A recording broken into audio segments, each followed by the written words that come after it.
Today we're going to be replacing the front disc brake rotors and pads on a 2002 Pontiac Grand AM SE 2.2 liter Ecotec engine. We'll go ahead and get it in the shade, get the front end jacked up, both wheels off the ground, both wheels off. We'll chock the back wheels, get some jack stands underneath it, and we'll start from there.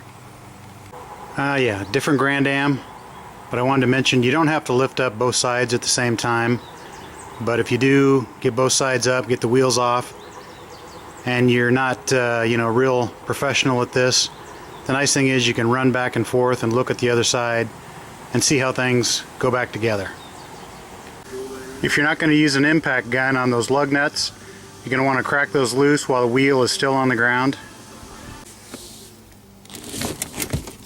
Go ahead and set the park brake. On these older cars, a lot of times there's not much left of that metal frame that you're supposed to use your car jack on that's in the trunk. So I always try and get a jack underneath here on some of this front suspension, front frame. Got chocks under the rear wheels. Getting her lifted up. Got this side up. We'll set her down on that jack stand. We'll get the other side lifted up. Get these two wheels off.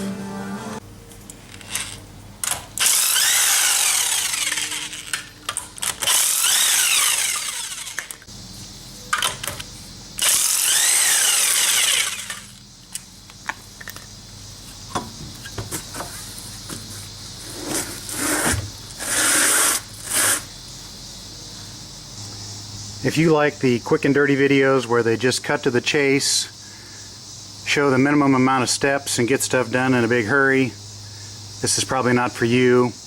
If you kind of like the more step-by-step, throwing in a few details and extras while we're at it, then hang tight because this one might be for you. Now with that wheel off, we've exposed the rotor. This is the caliper. This is the caliper bracket. We're going to replace the rotors today, so we're going to have to take this caliper bracket off. If you were just going to replace the pads, you would not need to take this caliper bracket off. You would just need to pull these two bolts that go through the caliper pins loose, pry this caliper up, then you could get to the pads. But we're going to do both pads and rotor today. While you're in here doing the brake job, you should go ahead and check a lot of other things. Check your tie rod ends, make sure they don't have a lot of wiggle in them. Check your brake lines for any cracks, replace if necessary. Check your axle CV joint boots, make sure they're not cracked. Check your struts to make sure they're not covered with oil, any obvious signs of wear, broken spring, that kind of stuff. Later on, we're going to be compressing the caliper. That pushes brake fluid back up into this master cylinder reservoir. So for that, you're going to want to have this cap loose. And if your reservoir is really full, you're going to want to get in there with like a turkey baster or something similar and pull out a little bit of fluid. Otherwise, when you compress it, it's going to gush out the top and get all over the place. Never hurts to take out a little bit extra brake fluid. Kind of does a little bit of a system flush. Brake fluid does get bad over time. It attracts water.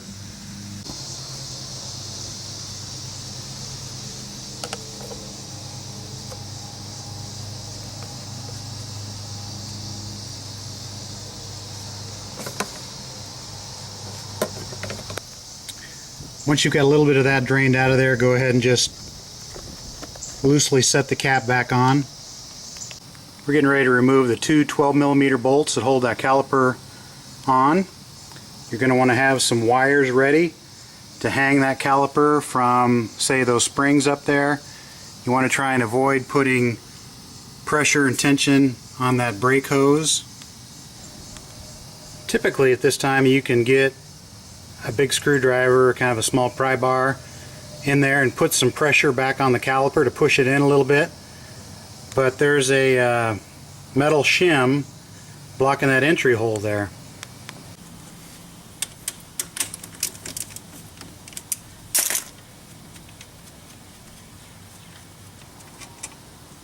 I've got both of these small bolts removed. At this point, the caliper should be loose. In my case, these bolts were 12 millimeters, sometimes they'll be 13. If you got into a situation where they didn't seem to be coming out, sometimes this will spin. In this case, you can get an 18 millimeter wrench on here, then take those two bolts out. If need be, you can get a little pry bar, work on here.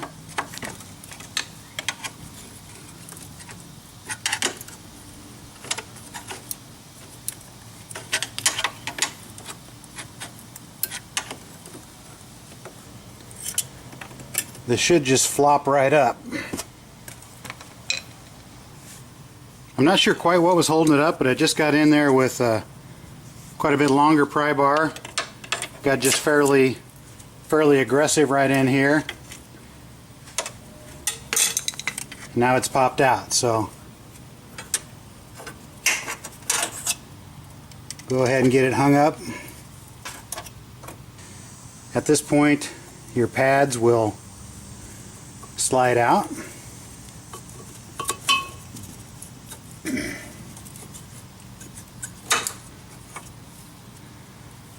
Not much left on this one. The other side's the one that's rubbing, but this one was getting close. Your back pad is also slid into a groove, but it will also come out of there.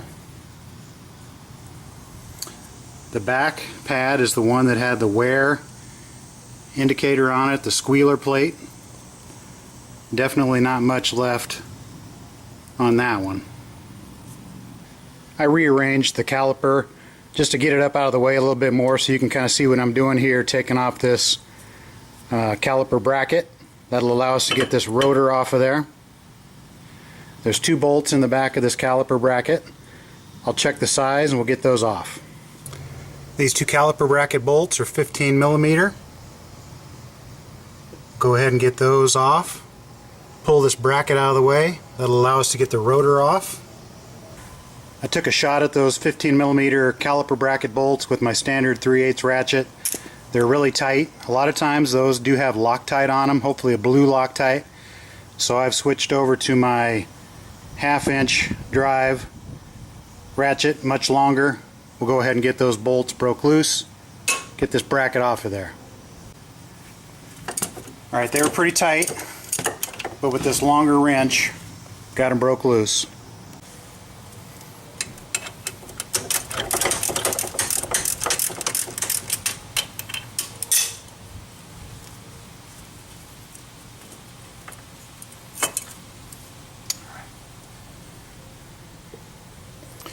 I don't see any signs of Loctite on here, but they were pretty tight. Get those two bolts out. Your bracket will come off now. And if you notice, this bracket has some hardware. The good replacement shoes will come with new hardware. You're going to want to get these old hardware pulled out. Get this over to your wire brush, or take a regular wire brush and just get this good and clean. And then put the new hardware into this. There's going to be some guide pins in here, some caliper guide pins. We're going to want to pop these out, clean them up, get them good and greased up, put them back in. At this point, we got lucky. This rotor is basically just flopping around loose. Sometimes these things will be rusted on there. If they're rusted on there, you might want to get a dead blow plastic mallet, a brass mallet, a block of wood, and a regular hammer. Just start smacking around on this rotor, and eventually you'll get it to break loose. Get this thing off. We'll go ahead and get this cleaned up down in this area, Now we're going to apply a layer of anti-seize to this before we put it back together, and maybe just a little bit of anti-seize in here as well. This rotor is not in terrible shape. You want to take your fingernail, run along here. If you can catch your fingernail in some pretty deep grooves, then you're in bad shape. This other side, this looks pretty bad over here. There's a pretty good sized lip here at the outer edge. Some of these grooves are visibly noticeable, so this rotor's shot. So 2 new rotors. My experience is if you try and take these in and get them turned, you end up paying about the same cost as 2 new rotors at your local parts store, so you might as well just put on new rotors. So this hardware is basically just held in down in here. Just get a screwdriver in here, pry on that, it'll come right out. You want to take these over, get them good and cleaned up. Like I said earlier, there's these caliper guide pins. We're going to want to pop those out, get everything good and cleaned, re-greased, pop back in there. If you see any damage to this rubber boot, you'd want to go to the store, get some new pins or new boots. Got these pads at AutoZone. They're ceramic. I like ceramic because it reduces the amount of dust that you see on your mag wheels. This kit comes with a little bag of grease, which is nice. That's high temp brake grease. Comes with the new stainless steel hardware. Comes with the new pads for each side.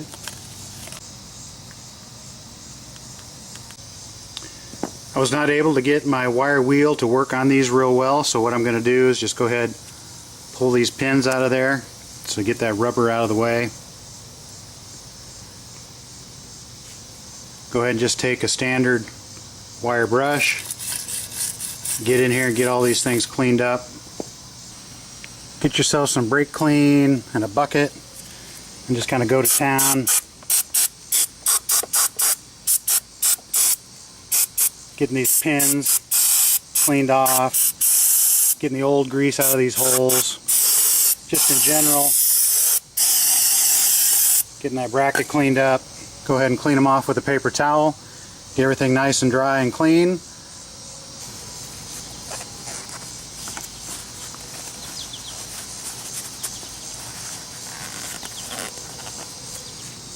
You want to look these pins over, make sure they don't have any deep grooves, obvious rust, or anything that's an imperfection.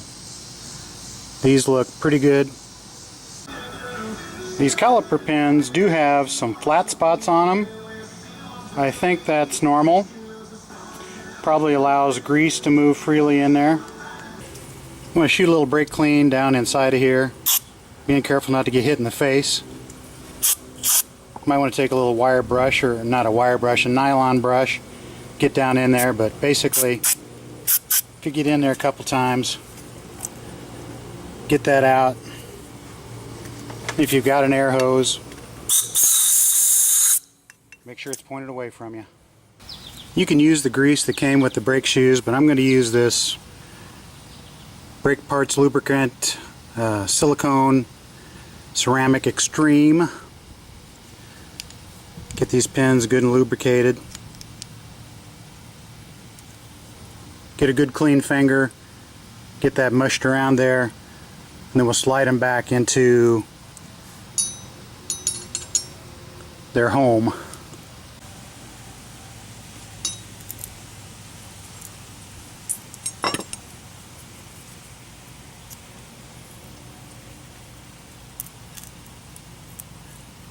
Work it in and out a little bit. Now these pins should move nice and freely. I actually have a little bit of a suction going on here. There's so much grease, but they rotate, pull in and out nice and easy. It's a good idea just to put a light coating of grease in these slots where the brake hardware is going to go. Not a lot, just a light coating right in this area. Go ahead and snap that new hardware into place.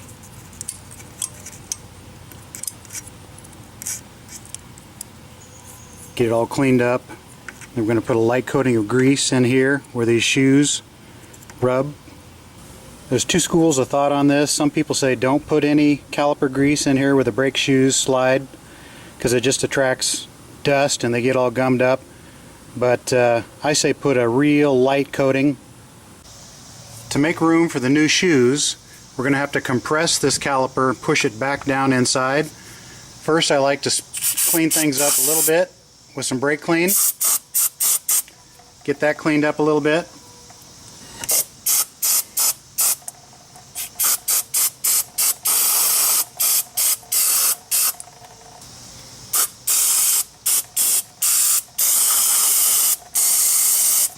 Came with some instructions here. Tells you which pad. This one has the long tab. This one has the short tab. So it says that the tall one goes on the inboard side and that the short pad goes on the outboard side.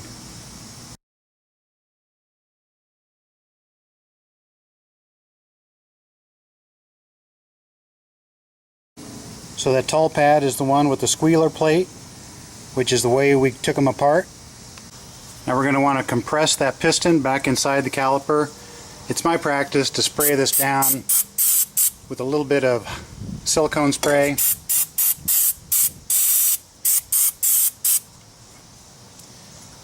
Then you're going to want to set the shoe back in here. Gives you something to push against. Then get yourself a big C-clamp.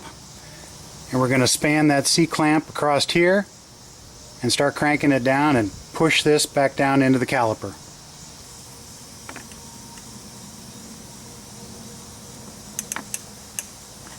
If you get that C-clamp on there like that with the bigger part down here kind of riding on the bolt that holds in the brake hose, then you can just start turning it.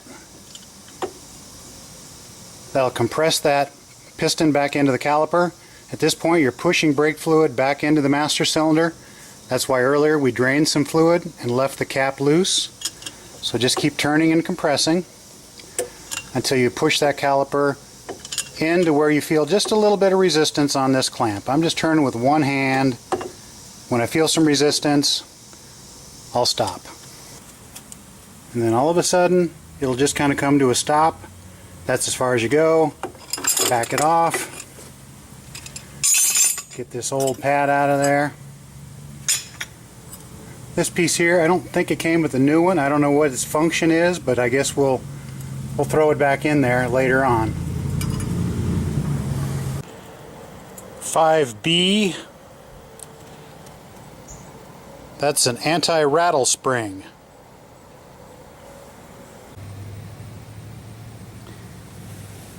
We're going to put on new rotors.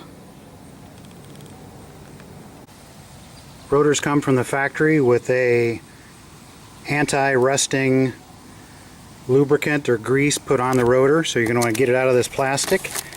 Spray the metal surfaces down with brake clean and wipe them off with a rag. Get all the grease off of these surfaces. Get your brake clean. Clean all this factory oil off of the rotor, both sides. Lightly coat the axle there with anti-seize. Get your rotor on there without getting your greasy hands too much. Then install one lug nut to hold that rotor fairly snug.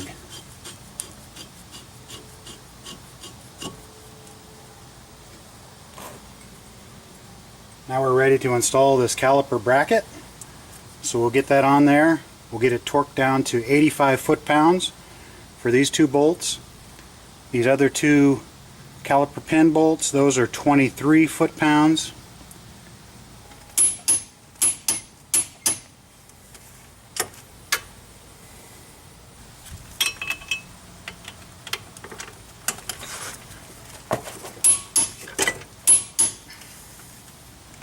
Now you want to get your pads in there, paying attention to what the directions said about long tab in the back, short tab in the front, squealer plates in the back. Doesn't make sense to me. That's where it's supposed to be.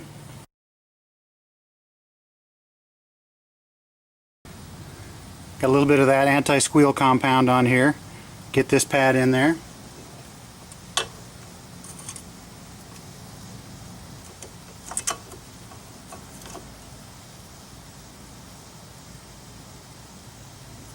Kind of squeeze those pads together because we're going to slip that caliper over the top now.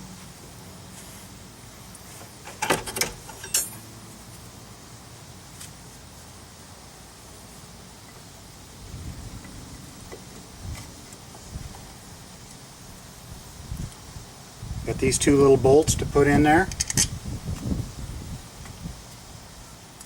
First though, I think I'm going to install this little thing. I'm not sure why it was in there.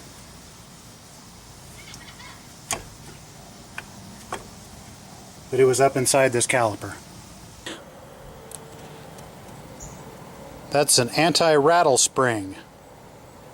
I just noticed that in the kit you get a new one of these as well. Okay, so I've got that little plate back up in there.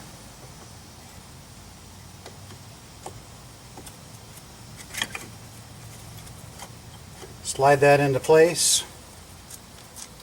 Get these two little caliper pin bolts installed.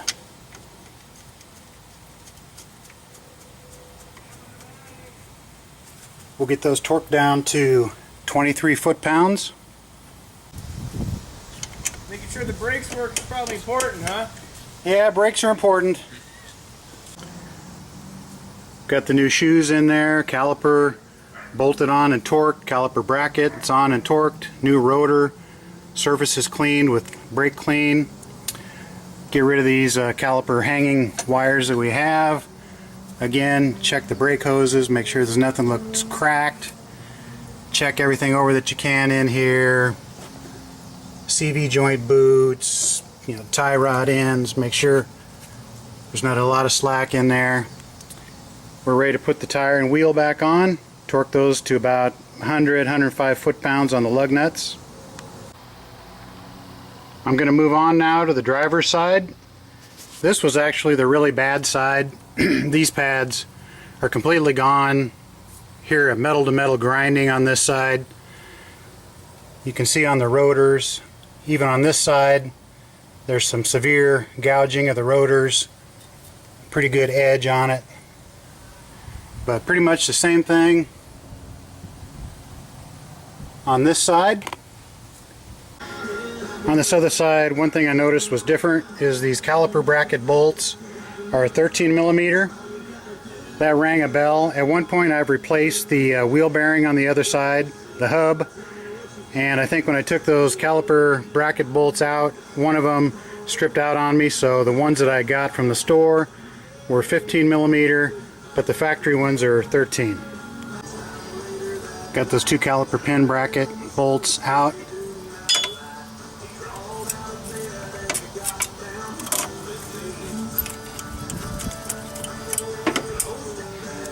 I don't know what the deal is. It should just come off of there. It doesn't. So all I can say is, keep prying. On the other side, I just had to get kind of aggressive up in here. Like that. And there she blows. Note the tall tab on the inboard side and the short tab on the outboard side.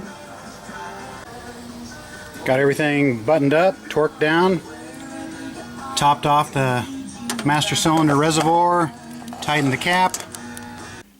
Now, it wouldn't be unusual for the pedal to be a little mushy at this point. You need to push some fluid into those calipers, press those pads against the rotor, so before you drive anywhere, press down a few times